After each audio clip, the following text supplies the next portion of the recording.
Hello friends good morning. काली आमे सकाळु केलंग रु बाहरी थिलु 8टारे सकाळ 8टारे बाहरलु ले रे पहुँचा पाई। आमे ले रे पहुँचला राति 10टा ही गला। केलंग रु ले रो रास्ता बहुत ही खराब थिला। लोक मैंने बहुत प्रॉब्लम फेस करथुले मु देखिली।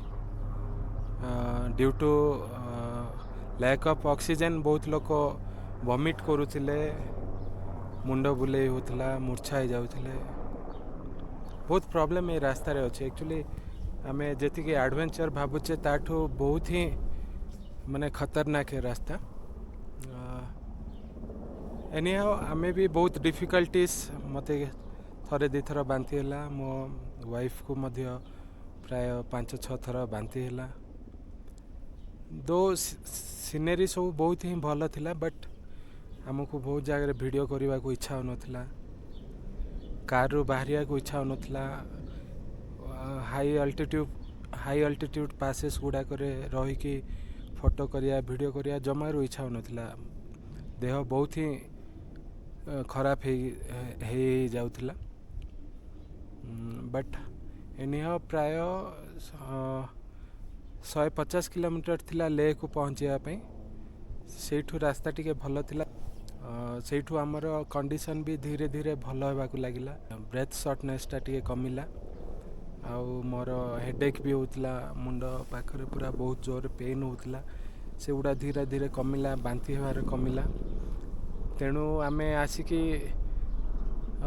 एठी राति रे रेस्ट नेलु। यही होटेल आमे आसिक पहुँचलु। यहाँ बुक है होटेल ओएसिस लद्दाख। बहुत ही भल होटेलटा बहुत। तो ये पहुँचला पर आज आमर प्लान थिला एक्चुअली जाइए लोकल रो किछि साइट सीन करने। ये ले लोकल साइट सीन थिला, बट जेहेतु आमर हेल्थ कंडीशन एते भल ही नहीं, एबे जाए इम्प्रूव हैनी। तेणुक आज प्लान आम स्कीप करुछु। कौन पे टिके चलिले हालिया लगुच। तेणु आज ये प्लानटा स्कीप करुछु। लोकल साइट सीन थिला आमर मोनास्ट्री गोटे थिला, मैग्नेटिक हिल थिला, आउ किछि 2-3टा इंडस वैली रो संगम पॉइंट थिला। से गुड़ाक skip करुछु।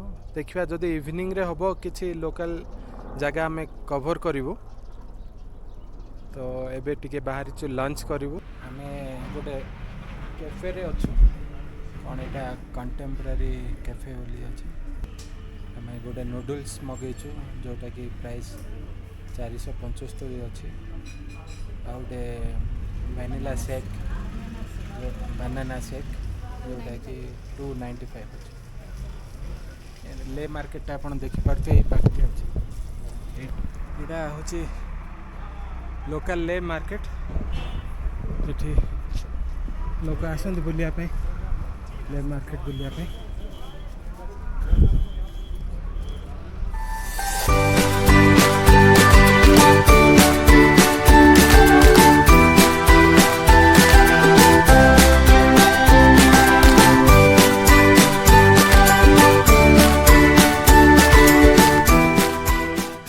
This market is also known as Leh Main Market, located in the heart of the city. এই market ଆପଣ different type of souvenirs, clothing and handcrafts ପାଇଯିବେ। ଯେହେତୁ ଆମ ଦେହ ଭଲ ନଥିଲା ତେଣୁ ଆମେ ଅଧିକ ବୁଲାବୁଲି ନ କରି ପୁରା ରେଷ୍ଟ ନେଇଥିଲୁ। କାଲି ଆମେ ଏକ୍ସପ୍ଲୋର କରିବୁ ଖାରଦୁଙ୍ଗଲା pass, ଦିସିତ monastery and Nubra Valley. So stay tuned for tomorrow vlog. Thank you. Bye bye.